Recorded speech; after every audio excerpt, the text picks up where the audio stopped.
Tokyo एक ऐसा शहर जो कभी सोता नहीं।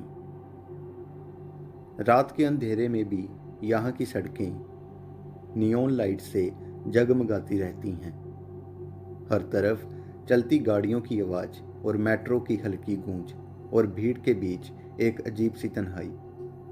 लेकिन दोस्तों, हर रोशनी के पीछे एक अंधेरा छुपा होता है और आज की कहानी उसी अंधेरे से जुड़ी हुई है। ये कहानी एक ऐसी बिल्डिंग की है जिसके 13वें फ्लोर पर जाने के बाद लोग वापस तो लौट आते थे, लेकिन कभी पहले जैसे नहीं रहते थे। कुछ लोग पागल हो गए तो कुछ लोग गायब हो गए और कुछ सिर्फ एक कहानी बनकर रह गए। मैं हूं संयम और आप देख रहे हैं एंजॉय विद अंकल टूना। यहाँ हम लेकर आते हैं कुछ ऐसी हॉरर कहानियाँ जो सुनाई नहीं जाती, महसूस की जाती हैं। और आज की डार्क स्टोरी जापान के टोक्यो सिटी के दिल से निकली एक सच जैसी लगने वाली खौफनाक कहानी है। तो लाइट्स डिम कर लो और ईयरफोन्स लगा लो और तैयार हो जाओ टोक्यो के सबसे श्रापित फ्लैट की कहानी सुनने के लिए। तो चलिए शुरू करते हैं आज की कहानी का सफ़र। रात के लगभग 1 बज रहे थे। टोक्यो की बारिश अभी कुछ देर पहले ही रुकी थी और सड़कें भी गीली थी और उन सड़कों पर पड़ती नियॉन लाइट्स की रिफ्लेक्शंस एक अजीब सा लेकिन देखने में बेहद खूबसूरत सिनेमैटिक नज़ारा बना रही थी। और शिंजुकू की गलियों में लोगों की चहल पहल काफ़ी कम हो गई थी। कुछ लोग अपना काम करके छाता लेकर घर लौट रहे थे, तो वहीं कुछ लोग टैक्सी का इंतज़ार कर रहे थे और कुछ लोग ऐसे थे जो बस अपने फ़ोन में खोए हुए चल रहे थे, मानो जैसे कि फ़ोन ने उन लोगों को अपना गुलाम बना लिया था। इस भीड़ के बीच एक लड़का अपना ट्रॉली बैग खींचते हुए चल रहा था, जिसका नाम था आरव। इंडिया से जापान के टोक्यो आया हुआ एक सॉफ्टवेयर इंजीनियर। उसकी अभी नई जॉब शुरू हुई थी। उसकी सैलरी अच्छी थी, सिटी नया था और वो भी टोक्यो जैसे खूबसूरत जगह। और ज़िंदगी को लेकर उसके सपने और भी बड़े थे, बिल्कुल किसी बड़ी बिल्डिंग के जैसे। लेकिन उसे बिल्कुल अंदाज़ा नहीं था कि टोक्यो के जिस घर में वो आज रात शिफ्ट होने जा रहा है, वो उसकी ज़िंदगी की सबसे बड़ी गलती होने वाली है। फिर आरव भी उन्हीं लोगों के पास जाकर खड़ा हो गया जहां वो लोग टैक्सी का इंतज़ार कर रहे थे। आरव उस सड़क पर पड़ती नियॉन लाइट्स की रिफ्लेक्शन को देखकर मन में सोच रहा था कि कितनी सुंदर जगह है। ऐसा नज़ारा मन और आंखों को सुकून देता है। और फिर एक टैक्सी उसके पास आकर रुकती है। आरव टैक्सी में बैठकर अपनी बिल्डिंग का एड्रेस ड्राइवर को भेजता है। ड्राइवर टैक्सी स्टार्ट करता है और निकल पड़ता है आरव को लेकर उसी बिल्डिंग की तरफ। टैक्सी की विंडो से आरव बाहर का नज़ारा देख रहा था, जो दिखने में बेहद अच्छा लग रहा था। फिर कुछ देर बाद ड्राइवर ने टैक्सी को रोका और बोला, सर, आ गई आपकी बिल्डिंग। आरव टैक्सी से उतरा और अपनी पॉकेट से पर्स निकालकर ड्राइवर को पैसे दिए और अपना सामान टैक्सी की पिछली डिग्गी से निकाला और बिल्डिंग के सामने खड़ा हो गया। उसने बिल्डिंग को देखा। देखने पर उसने फील किया कि यह बिल्डिंग बहुत पुरानी है। उस बिल्डिंग के लगभग 15 फ्लोर्स थे और वो बिल्डिंग बाहर से दिखने में बाकी दूसरी टोक्यो की बिल्डिंग से काफ़ी अलग लग रही थी। जहां आसपास की बाकी दूसरी बिल्डिंग्स मॉडर्न ग्लास और अच्छे डिज़ाइन और बढ़िया लाइट्स वाली थी, तो यहीं दूसरी तरफ ये बिल्डिंग पुराने सीमेंट और आयरन के स्ट्रक्चर वाली थी। इसे देखने में ऐसा लग रहा था कि मानो इसे सालों से किसी ने टच तक ना किया हो। बिल्डिंग के एंट्रेंस के पास एक ऐसा ओल्ड स्टाइल बोर्ड लगा था जिस पर धूल थी। उस बोर्ड पर जापानीज हैंडराइटिंग में कुछ लिखा भी था जो आरव को समझ नहीं आया। तभी एक छोटी हाइट वाला बूढ़ा आदमी रिसेप्शन के डेस्क के पीछे से निकला, जो दिखने में थोड़ा अजीब लग रहा था। उसकी आंखें अजीब सी ठंडी थी। उसने आरव को धीरे से पूछा, फ्लैट नंबर 13? आरव ने हाँ में अपना सर हिलाया, बिना कुछ बोले। वो बूढ़ा आदमी कुछ सेकंड तक उसकी आंखों में देखता रहा, जैसे वो सब जानता हो कि आरव के साथ आगे क्या होने वाला है। फिर वो बूढ़ा धीरे से मुस्कुराया। उसकी मुस्कुराहट ऐसी थी जो नॉर्मल तो बिल्कुल नहीं लग रही थी। उसने पीछे लगी वॉल से की स्टैंड में से चाबी निकाली और उसको चाबी पकड़ाई और बोला, बिल्डिंग की लिफ्ट कभी कभी रुक जाती है। अगर 13वें फ्लोर पर कोई भी अजीब सी आवाज़ आए तो अपना दरवाज़ा मत खोलना। और वो उसको फिर अजीब तरीके से देखने लगा, जैसे कि वो कुछ बताना चाहता हो आरव को, जो वो नहीं बता पा रहा था। आरव ने वो चाबी पकड़ी और उस आदमी की तरफ देखा और हल्का सा हंसा।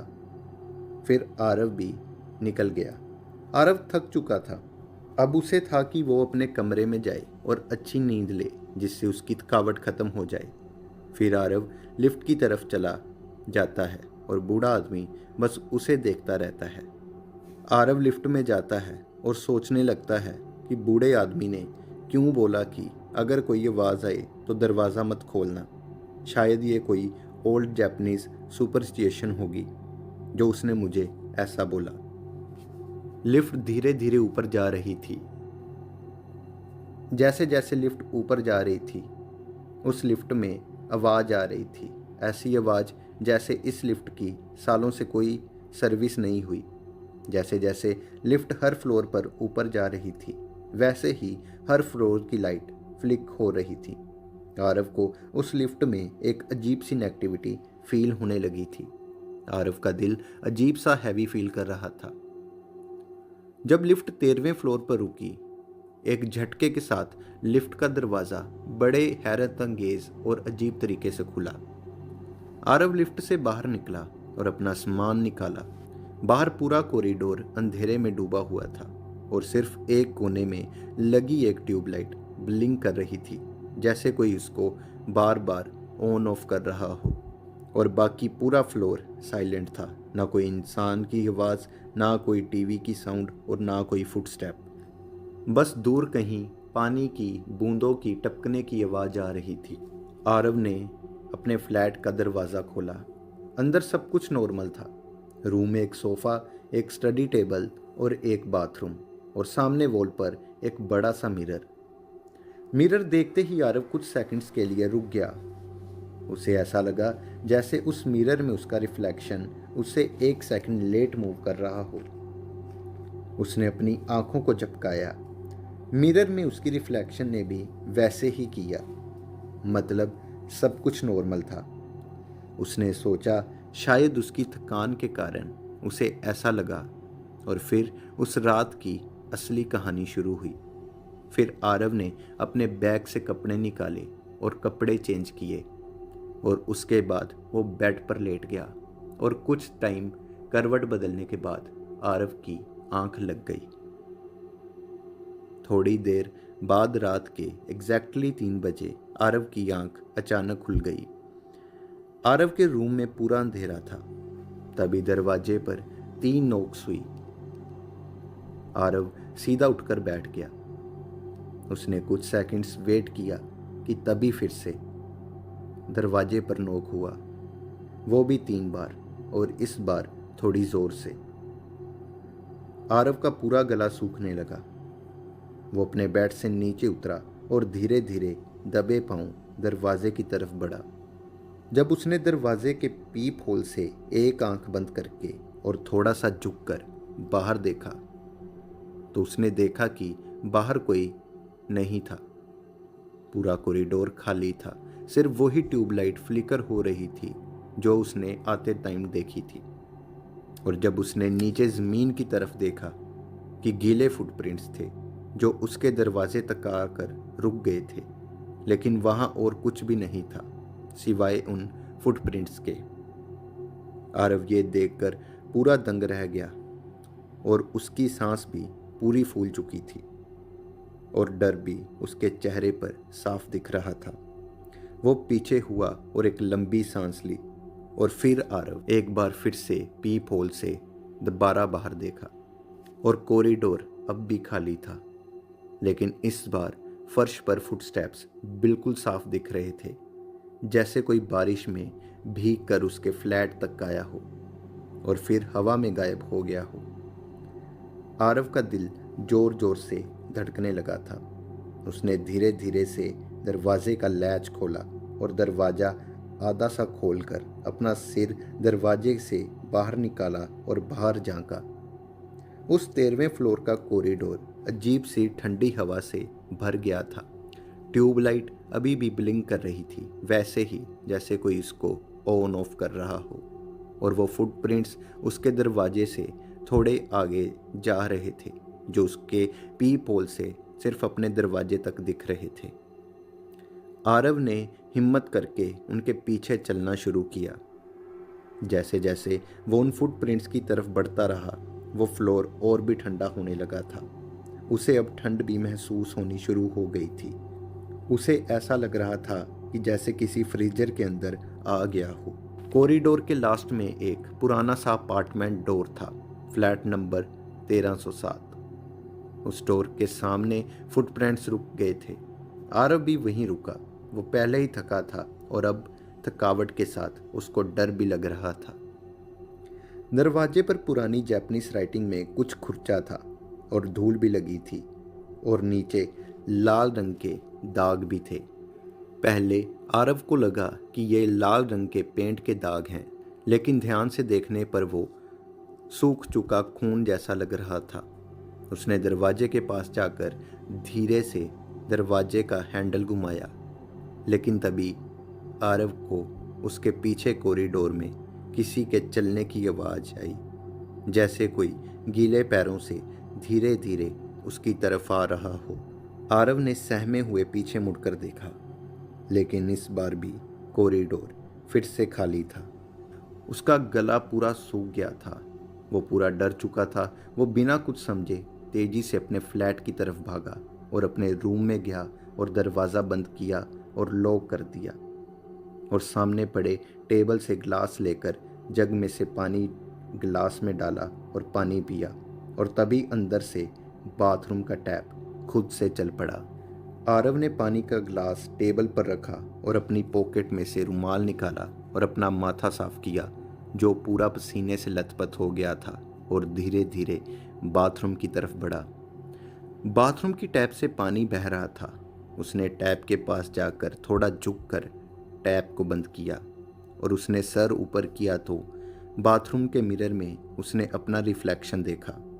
लेकिन इस बार उस मिरर में उसका रिफ्लेक्शन मुस्कुरा रहा था, जबकि आरव के चेहरे पर 12 बज गए थे और चेहरा ऐसा था कि जैसे उसको किसी सांप ने काट लिया हो। तभी उसके पीछे किसी के होने का एहसास हुआ। जैसे ही आरव ने पीछे मुड़कर देखा, उसके पीछे कोई भी नहीं था, और फिर उसने उसी मिरर में देखा। तब तक रिफ्लेक्शन नॉर्मल हो चुकी थी। वो डर के साथ पूरा कंफ्यूज्ड हो चुका था। उसने अपने आप को समझाया कि शायद ये स्ट्रेस है या फिर जेट लैग है। लेकिन जैसे ही वो रूम में वापस आया, सामने वॉल पर बड़े मिरर में एक लड़की खड़ी थी। लंबे गीले बाल, सफ़ेद कपड़े, झुककर खड़ी हुई।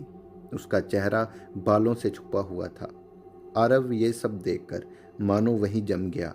उसने धीरे से अपनी आंखें बंद की और फिर उनको दोबारा खोला। मिरर में सिर्फ उसका खुद का रिफ्लेक्शन था, लेकिन फ्लोर पर पानी की बूंदें अब भी पड़ी थी। आरव वहीं बेहोश हो गया। फिर आरव को जब होश आया, तब तक सुबह हो चुकी थी। वो वहीं फ्लोर पर लेटा लेटा सब कुछ सोचने लगा जो उसके साथ पिछली रात को हुआ था। फिर वो उठा और सीधा लिफ्ट से होते हुए रिसेप्शन पर गया। बूढ़ा लैंडलॉर्ड वहीं बैठा था। आरव उसके पास गया, पूछा, कल रात में मेरे फ्लोर पर कोई था?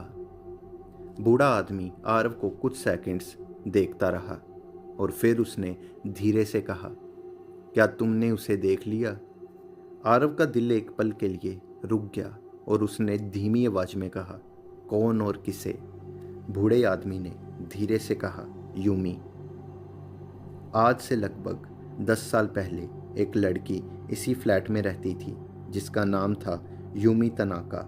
वो एक आर्ट स्टूडेंट थी और स्वभाव की शांत, दिखने में खूबसूरत और बहुत टैलेंटेड थी। लेकिन एक रात वो अचानक गायब हो गई। फिर 3 दिन बाद उसकी लाश फ्लैट नंबर 1307 में मिली। मिरर के सामने उसकी आंख खुली हुई थी, जैसे मरने से पहले उसने बहुत खौफनाक देखा हो।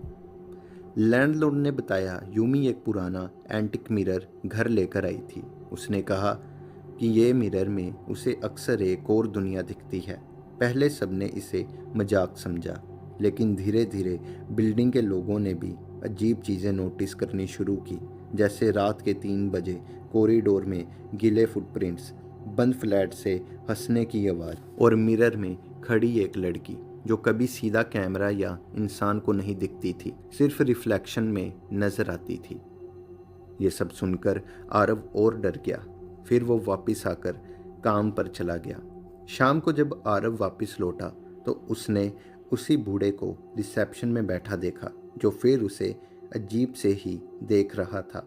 आरव सीधा रूम में चला गया और उसी रात आरव ने डिसाइड किया कि वो ये बिल्डिंग छोड़ देगा।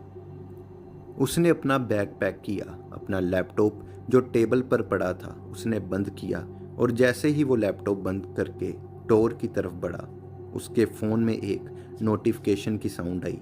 उसने फ़ोन पॉकेट से निकाला और फ़ोन की डिस्प्ले पर देखा तो नोटिफिकेशन पर एक मैसेज था, वो भी अननोन नंबर से।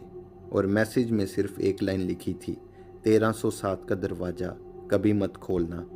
आरव पूरी तरह सुन पड़ चुका था। उसको कुछ भी समझ नहीं आ रहा था कि उसके साथ आखिर ये क्या हो रहा है। आरव के हाथ कांपने लगे। उसने फ़ोन स्क्रीन को दोबारा देखा। मैसेज अब भी वही था, 1307 का दरवाज़ा मत खोलना, और इसके नीचे नाम लिखा था यूमी तनाका। आरव ने तुरंत लैंडलॉर्ड के पास जाने का सोचा, लेकिन जैसे ही वो रूम से बाहर निकला, कॉरिडोर की सारी लाइट्स एक साथ बंद हो गई, और वो लाइट भी बंद हो गई जो कभी बंद नहीं होती थी, सिर्फ फ्लिकर होती रहती थी। पूरा 13वां फ्लोर अंधेरे में डूब गया। सिर्फ एक इमरजेंसी रेड लाइट जल रही थी। लाल रोशनी में पूरा कॉरिडोर खून जैसा लग रहा था कि तभी 1307 के अंदर से किसी लड़की के रोने की आवाज़ आई, और धीमी आवाज़ टूटी हुई जो बहुत दर्द भरी लग रही थी। आरव का दिल जोर से धड़कने लगा।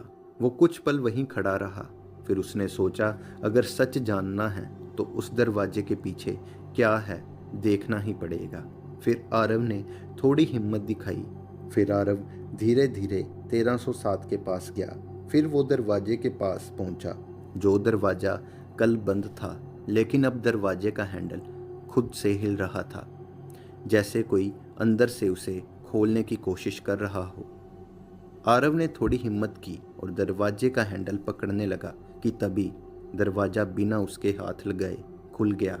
आरव उस कमरे में एंटर हो गया। रूम में पूरा अंधेरा था और कमरे की हवा में सड़ी हुई नमी और पुराने कपड़े की स्मेल थी। और रूम के बीच एक बड़ा सा वही एंटिक मिरर रखा था जिसके बारे में बूढ़े लैंडलॉर्ड ने बताया था। और उसी मिरर के सामने एक कुर्सी रखी थी और कुर्सी पर लड़की बैठी थी। लंबे गीले बाल, सफ़ेद कपड़े और झुका हुआ सर। और ये लड़की कोई और नहीं बल्कि वही लड़की यूमी थी जिसके बारे में लैंडलॉर्ड ने आरव को बताया था। आरव के ये देखकर होश उड़ गए। उसका चेहरा पीला पड़ गया था और आरव ऐसे था कि जैसे वो वहीं जम गया हो। उसने बोलने की कोशिश की कि कौन हो तुम। लड़की ने धीरे धीरे अपना सर उठाया।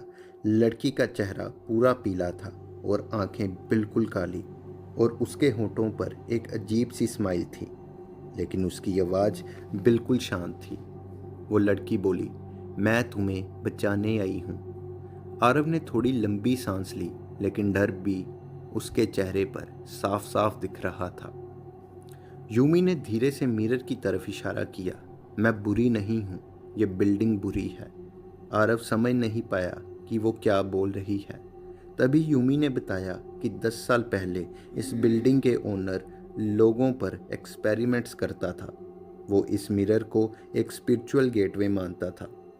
उसने कई बेकसूट लोगों की जान लेकर उनकी रूहों को इस फ्लोर से बांध दिया था। एक दिन मुझे उसकी सच्चाई पता लग गई, इसलिए उसने मुझे भी मार दिया। लेकिन मरने के बाद मेरी रूह इस फ्लोर पर फंस गई। तब से वो हर नए आने वाले इंसान को वार्न करती है। और सबसे हैरानी की बात यह थी, आरव को जापानीज इतनी नहीं आती थी, लेकिन यूमी की जापानीज में जो बोल रही थी वो आरव को सब पता लग रहा था। फिर अचानक उस रूम का टेम्परेचर बहुत ठंडा हो गया।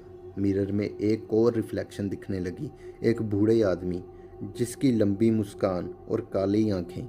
और ये बूढ़ा कोई और नहीं बल्कि वही लैंडलॉर्ड था, लेकिन इस बार उसका रिफ्लेक्शन मिरर के अंदर था। उसने आरव की तरफ देखा और धीरे से बोला, अब तुम भी यहीं रहोगे। उसके बोलते ही मिरर का ग्लास हिलने लगा कि जैसे कोई पानी हो, और उसके अंदर से काले हाथ बाहर निकलने लगे और वो हाथ सीधा आरव की तरफ बढ़े। तभी यूमी जोर से बोली, मिरर तोड़ दो। आरव ने पास पड़ा एक लैंप उठाया और वो काले हाथ उसके पैर पकड़ने लगे, लेकिन आरव ने पूरी ताकत से लैंप मिरर पर दे मारा और उस बड़े से मिरर में एक दरार पड़ गई और एक साथ बहुत तेज चीख पूरे फ्लोर में गूंज उठी, जैसे एक साथ हजारों लोग चिल्लाए हों। दरार बढ़ती गई और फिर वो मिरर टूट गया। मिरर टूटते ही पूरा 13वां फ्लोर हिलने लगा, लाइट्स ब्लिंक करने लगी और वॉल से पानी टपकने लगा और कॉरिडोर में अलार्म बजने लगा। आरव भागते हुए लिफ्ट की तरफ बढ़ा, लेकिन लिफ्ट डेड थी। उसने स्टेयर्स लिए और हर फ्लोर पर उसे किसी के फुटप्रिंट सुनाई दे रहे थे कि जैसे कोई उसके बिल्कुल पीछे भाग रहा हो। और फिर सुबह हो चुकी थी और सुबह आरव बिल्डिंग के बाहर था। बारिश रुक चुकी थी, टोक्यो सिटी बिल्कुल नॉर्मल लग रही थी। उसने पीछे मुड़कर बिल्डिंग को देखा। 13वें फ्लोर पर यूमी खड़ी थी। इस बार उसके चेहरे पर शांति थी। आरव ने सोचा सब खत्म हो गया, लेकिन जब उसने फ़ोन निकाला, स्क्रीन पर एक फ़ोटो ओपन थी, बिल्डिंग के पुराने रेजिडेंट्स की, और सबसे आखिर में आरव खुद खड़ा था और डेट लिखी थी 2016, यानी 10 साल पहले। तो दोस्तों, क्या आरव सच में बच पाया या वो भी उस श्रापित बिल्डिंग का हिस्सा बन गया? अगर आपको ये कहानी पसंद आई हो तो channel enjoy with uncle tuna को सब्सक्राइब जरूर करना। मैं मिलूँगा अगली किसी कर्स्ट स्टोरी के साथ। तब तक के लिए धन्यवाद।